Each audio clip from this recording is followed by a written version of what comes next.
Ke bawah duli Yang Maha Mulia Paduka Seri Baginda Sultan Haji Hassan Al-Bolkiah Muizzaddin Wad Daulah, Ibni Almarhum Sultan Haji Omar Ali Saifuddin Sa'dul Khairuddin, Sultan dan Yang di-Pertuan Negara Brunei Darussalam, pagi tadi berkenan mengadakan keberangkatan tidak berjadual ke Pusat Dakwah Islamiah.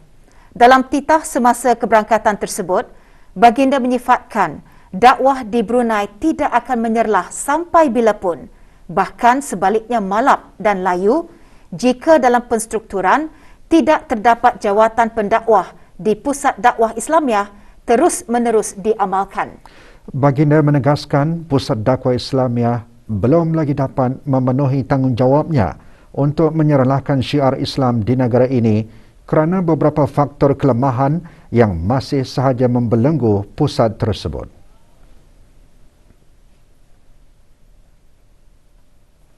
Pusat Dakwah Islamiah sebagai salah sebuah jabatan di bawah Kementerian Hal Ehwal Ugama berperanan amat penting untuk menentukan syiar Islam menyerlah di negara ini. Ia tidak boleh mengelak dari tanggungjawab yang besar ini. Tetapi beta melihat pusat dakwah belum lagi dapat menemui tanggungjawab tersebut kerana beberapa faktor kelemahan masih sahaja membelenggu pusat ini, terutama dari sudut penstrukturan jawatan belum dilihat teratur. Walaupun namanya Jabatan Pusat Dakwah Islamiah, namun dalam penstrukturan tidak terdapat jawatan pendakwah. Kerana itu berlakulah konflik. Siapa yang akan ditugaskan untuk berdakwah atau berceramah bagi mengisi program dakwah. Titah ke bawah Duli Yang Maha Mulia juga menyentuh tentang amalan Pusat Dakwah Islamiah meminta bantuan daripada guru agama, pegawai masjid atau lepasan graduan universiti untuk berceramah. Pegawai-pegawai yang ada sering bertolak-tolakan sehingga ada yang berkata, saya tidak ada kena-mengena dengan ceramah. Jawatan saya bukan penceramah atau pendakwah. Lalu pusat dakwah pun dengan terdesak meminta bantuan daripada guru-guru agama atau pegawai-pegawai masjid atau lepasan-lepasan graduan universiti untuk berceramah dengan dibayar allowance kepada mereka. Beta melihat, kalaulah ini terus-menerus diamalkan, maka sampai bila pun dakwah di Brunei tidak akan menyerlah. Bahkan sebaliknya akan terus malap dan layu. Dalam titah, Baginda mengambil maklum Kementerian Hal Ehwal Ugama mengadakan latihan-latihan formal untuk melahirkan pendakwah tempatan berkaliber. Pada hemat beta, walaupun cara ini pada dasarnya baik, namun untuk melahirkan pendakwah berkaliber rasa-rasanya belum mencukupi.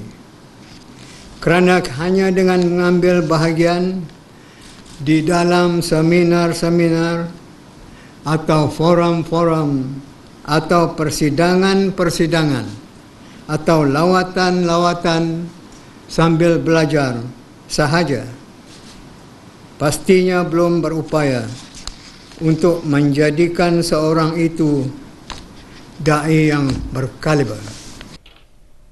Ke bawah Duli Yang Maha Mulia juga bertitah mengambil maklum bahawa Kementerian Hal Ehwal Ugama juga membuat permohonan bagi penambahan jawatan seramai 195 orang bagi bahagian dakwah sahaja untuk merealisasikan keperluan dakwah.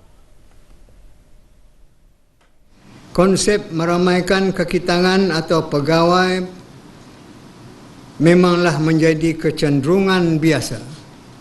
Tetapi bagi beta, hanya dengan meramaikan tenaga sahaja, belumlah tentu menjamin yang tenaga-tenaga ramai itu akan mampu menggalas tugas-tugas besar jika tenaga-tenaga tersebut tidak atau kurang berkualiti.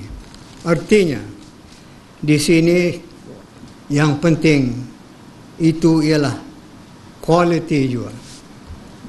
Oleh itu, sebelum cadangan meramaikan da'i berbangkit, sepatutnya da'i-da'i yang sedia ada dikelinga dan diperkasa kualiti mereka terlebih dahulu. Titah baginda juga memberikan misal mengenai cara mengelinga dan memperkasa para da'i, iaitu dengan mewujudkan skim latihan da'i yang membolehkan pegawai-pegawai yang berkenaan diberikan latihan-latihan bagaimana melakukan dakwah yang berkesan, atau mungkin juga di bawah skim ini, pegawai yang berpotensi dirancang untuk mengambil PhD dalam bidang dakwah. Apabila calon doktor falsafah ini lulus dengan tesis yang dihasilkan kaya dengan fakta dan butir-butir kajian, maka tidak ragulah lagi individu ini dengan sendirinya akan jadi pakar pendakwah atau akan berperanan selaku guru pembimbing yang bertauliah kepada da'i yang sedia ada.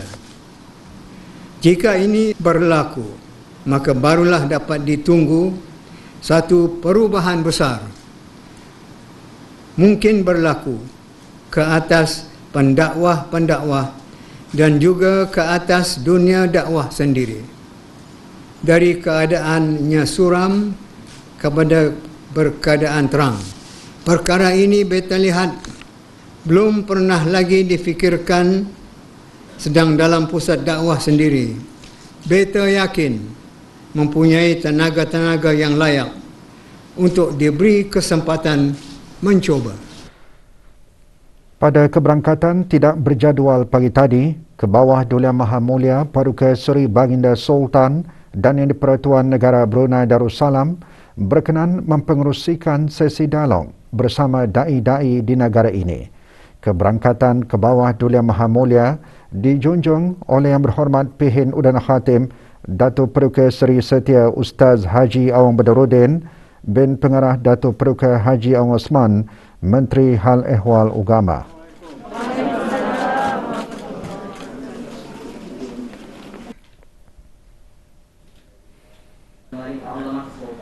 Bacaan surah Al-Fatihah dan doa selamat dipimpin oleh Pengarah Haji Haslin bin Pengarah Haji Ali, pemangku pengarah Hal Ehwal Masjid.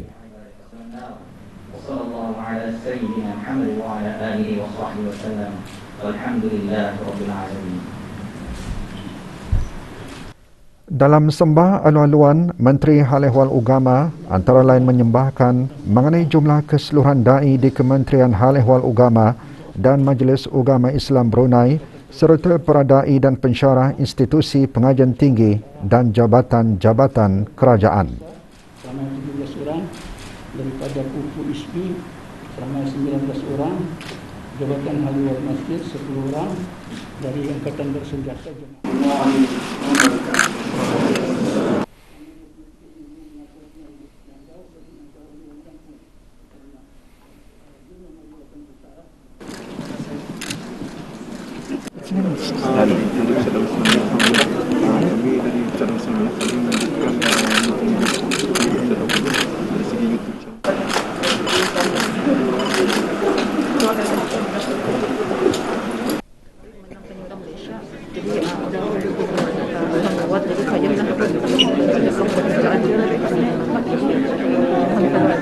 Ke bawah Duli Maha Mulia berkenan menandatangani lembaran keberangkatan.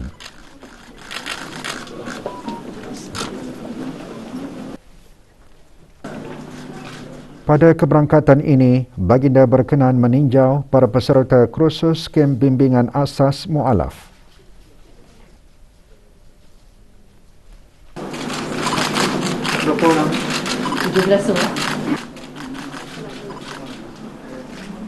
Pusat Dakwah Islamiah terus merancang dan mengupayakan pelbagai program bagi memantapkan lagi kredibiliti dan kualiti penyampaian ceramah para da'i dan memperkasakan mereka dengan kaedah-kaedah dakwah berkesan.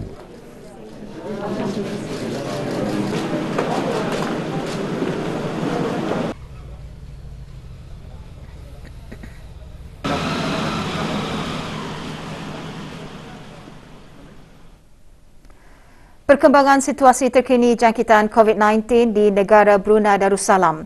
8 kes COVID-19 ditempatkan dalam kategori 4, manakala 3 kes berada dalam kategori 5. Sementara itu, dalam tempoh 24 jam, 1 kes COVID-19 meninggal dunia dan tidak dikategorikan sebagai kematian disebabkan COVID-19. Yang berhormat Datuk Seri Setia Dr. Haji Awang Muhammad Isham bin Haji Jaafar, Menteri Kesihatan memaklumkan perkara tersebut semasa sidang media situasi terkini jangkitan COVID-19.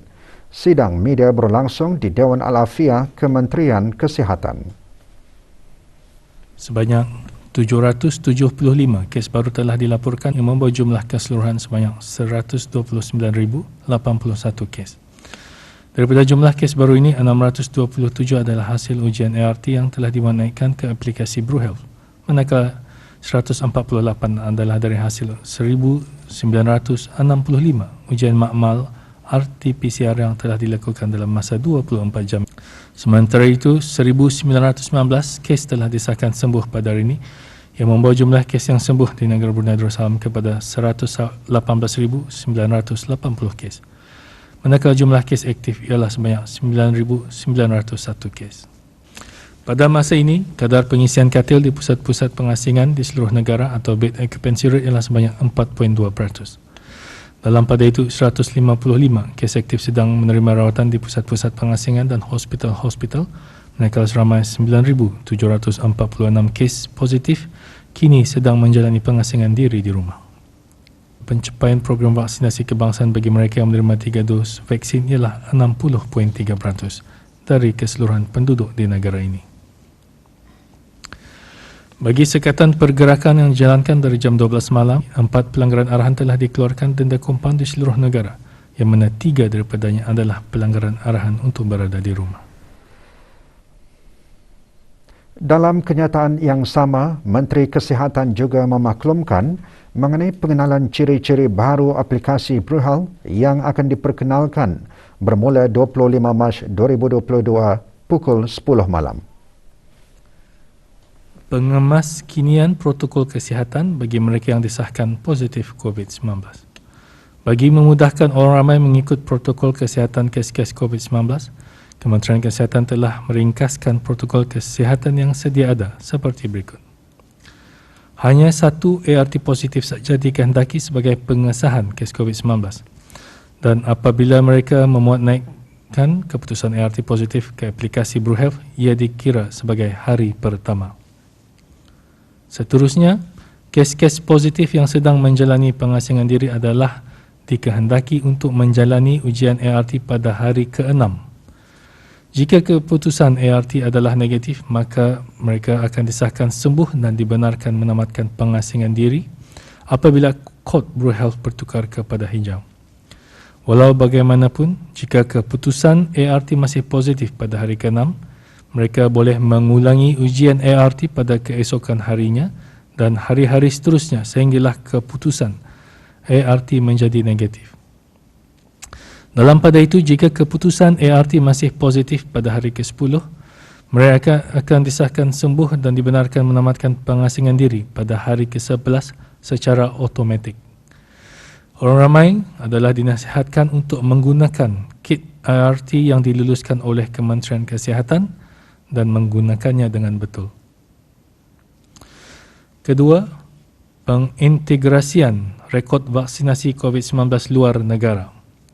Alhamdulillah, rekod vaksinasi COVID-19 yang diperolehi di luar negara kini boleh diintegrasi dan dikemas kini ke dalam aplikasi BruHealth. Orang ramai boleh melayari www.healthinfo.gov.bn/travel dan melengkapkan maklumat permohonan di dalam fungsi Overseas COVID-19 Vaccination Records. Setiap permohonan akan disemak oleh Kementerian Kesihatan sebelum diluluskan.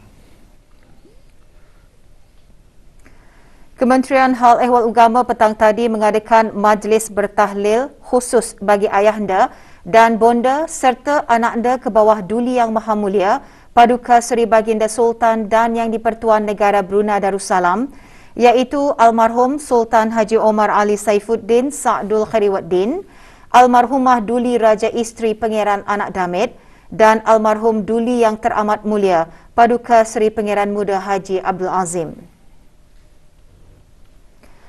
Hadir yang berhormat Pihin Udana Khatib Datuk Paduka Seri Setia Ustaz Haji Awang Badaruddin bin Pengarah Datuk Paduka Haji Awang Osman, Menteri Hal Ehwal Agama. Majlis dimulakan dengan bacaan surah Yasin diikuti dengan tahlil dan doa arwah. Juga hadir Pangeran Datuk Seri Paduka Haji Bahrom bin Pangeran Haji Bahar, Timbalan Menteri Hal Ehwal Agama, seramai lebih 200 orang warga Kementerian Hal Ehwal Agama menghadiri majlis tersebut.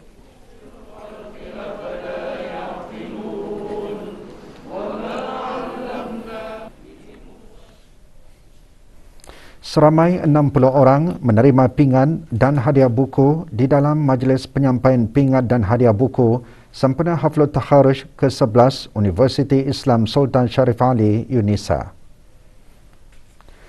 Penyampaiannya disempurnakan oleh Yang Berhormat Datuk Seri Setia Awang Haji Hamzah bin Haji Sulaiman, Menteri Pendidikan selaku pengerusi Majlis UNISA. Daripada jumlah tersebut, seorang menerima pingat rektor, 6 orang menerima pingat universiti dan 53 orang menerima hadiah buku dalam pelbagai kriteria. Majlis berlangsung petang tadi di salah sebuah hotel di Gadong.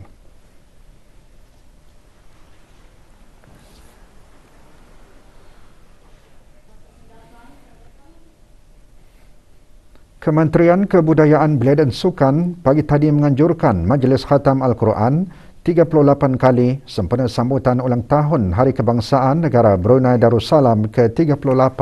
Majlis yang diadakan serentak di keempat-empat daerah itu disertai secara fizikal dan maya oleh lebih 800 peserta. Di daerah Brunei dan Muara, majlis diadakan di Masjid Pangeran Muda Abdul Matin, Kampung Mulaut. Hadir yang berhormat Major Jeneral Bersara Datuk Paduka Seri Awang Haji Aminuddin Ihsan bin Pihin Orang Kaya Saiful Muluk, Datuk Seri Paduka Haji Abidin, Menteri Kebudayaan, Belia dan Sukan.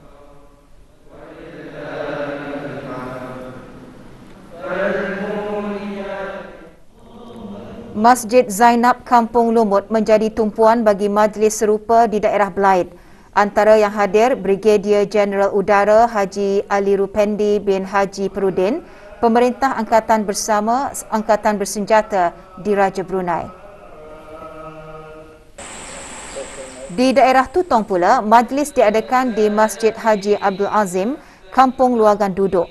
Antara yang hadir, Pangeran Muhammad Amir Rizal bin Pangeran Haji Mahmud, Setiausaha Tetap Pentadbiran, Kewangan dan Estet, Kementerian Kebudayaan, Belia dan Sukan. Sementara itu, di daerah Temburong, majlis tertumpu di Masjid Kampung Belais. Antara yang hadir, Dr. Haji Azman bin Ahmad, Setiausaha Tetap Pengajian Tinggi Kementerian Pendidikan.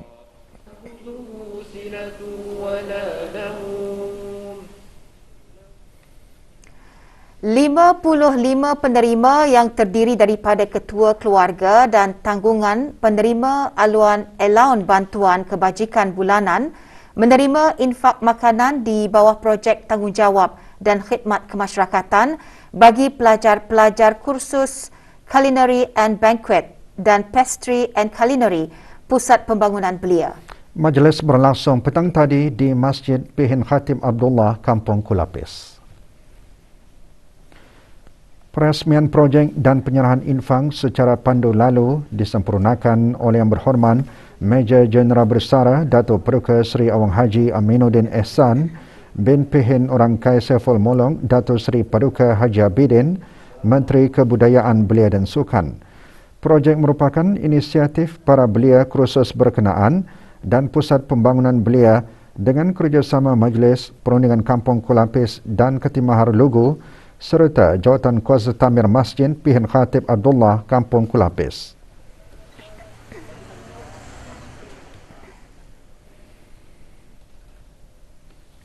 Sempena Hari Wanita Antarabangsa 2022, Kementerian Kebudayaan Belia dan Sukan melalui Jabatan Pembangunan Masyarakat JAPIM dan Majlis Belia Brunei MBB menganjurkan forum bertajuk mengenai wanita, apakan PCOS dan TTC-ANI. Forum yang diadakan secara maya itu memberi fokus kepada kesihatan dalaman wanita yang boleh mencetuskan stigma dalam kalangan wanita. Antara yang menyertai Yang Berhormat Dayang Khairunisa binti Awang Haji Ash'ari, Ahli Majlis Mesyuarat Negara selaku Yang di-Pertua Majlis Belia Brunei. Forum antara lain bertujuan untuk memberikan pengetahuan, sokongan dan meningkatkan kesedaran kepada para wanita, ahli keluarga dan orang ramai mengenai isu PCOS dan aspek penjagaan kesihatan dalaman yang memberi kesan terhadap kesihatan mental. Semasa forum, pakar-pakar perubatan dan wanita mengongsikan mengenai pengetahuan dan pengalaman masing-masing mengenai PCOS dan kesihatan dalaman wanita serta kaitannya dengan percubaan untuk mendapatkan zuriat.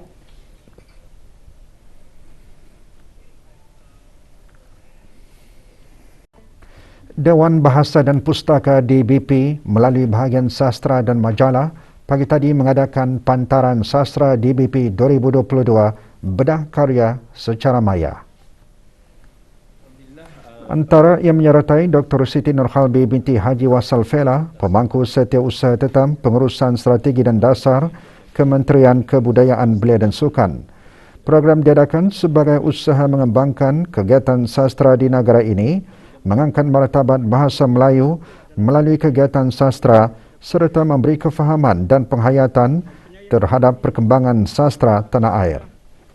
Menulis puisi di sekitar dekad 40-an. Masjid Pengeran Anak Isteri Pengeran Anak Sarah Kampung Sungai Kelugos, daerah Tutong menerima sumbangan wakaf berupa kenderaan jenazah bagi pengurusan fardu kifayah untuk kegunaan masjid tersebut. Sehubungan itu, pagi tadi diadakan majlis penandatanganan penyerahan wakaf yang diadakan di masjid berkenaan. Majlis disempurnakan oleh Awang Haji Muhammad Aidil Sufian bin Haji Muhammad Yasin, Pegawai Hal Ehwal Masjid Daerah Tutong, selaku Wakil Pengarah Hal Ehwal Masjid. Replika kunci kereta jenazah baharu diserahkan oleh pewakaf Haji Awang Ibrahim bin Haji Awang Damit serta keluarga. Dengan tambahan sebuah lagi kereta jenazah di masjid tersebut, ia dihasrat dapat memudahkan lagi pengurusan fardu kifayah bagi keperluan masyarakat di peringkat mukim dan kampung berkenaan.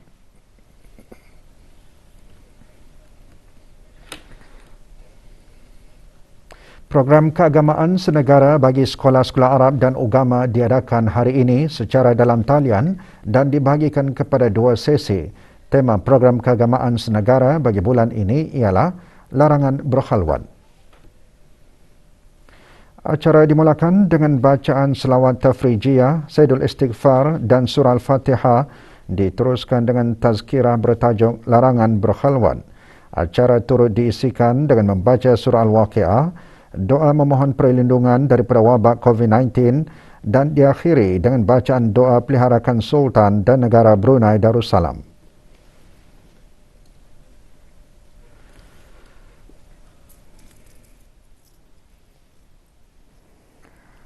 Seorang lelaki warga tempatan dijatuhi hukuman denda RM13,000 atas kesalahan di bawah Seksyen 146-1-D Perintah Eksais 2006. Muhammad Khairul Afiq bin Awang Tinggal, 26 tahun ditahan pada 4 Disember 2021 di sebuah rumah di rancangan perumahan negara Kampung Meragang kerana memiliki 12 karton dan 7 paket rokok. Tertuduh diberikan tempoh sehingga 22 September 2022 untuk menjelaskan denda tersebut. Jika gagal, pesalah akan berdepan pemenjaraan selama 13 bulan. Sementara itu, kesemua barang tersebut dirampas untuk dimusnahkan.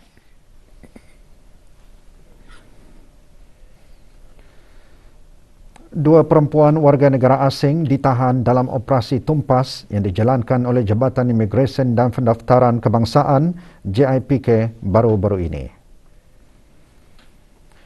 Kedua-dua pesalah ditahan dalam operasi yang masing-masing dijalankan di Gerai Sayur dan Buah di Mukim Mentiri dan di Gerai Makan dan Minum Mukim Sengkurung. Mereka didapati melakukan kesalahan di bawah Peraturan 15-3 Imigresen Penggal 17 iaitu bekerja menyalahi jawatan.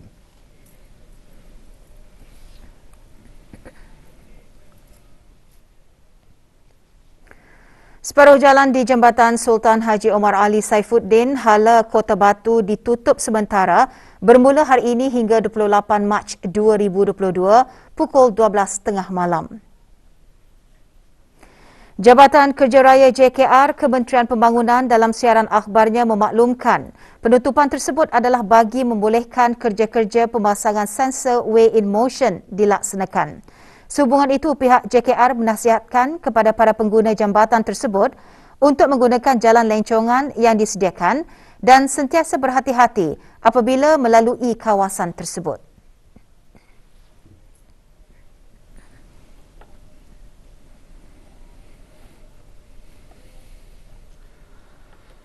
Sementara itu, separuh jalan di beberapa lokasi di sepanjang Jalan Utama Mentiri akan ditutup sementara bermula esok 25 Mac 2022 pukul 7 pagi sehingga hari Isnin 11 April 2022 tertakluk kepada keadaan cuaca.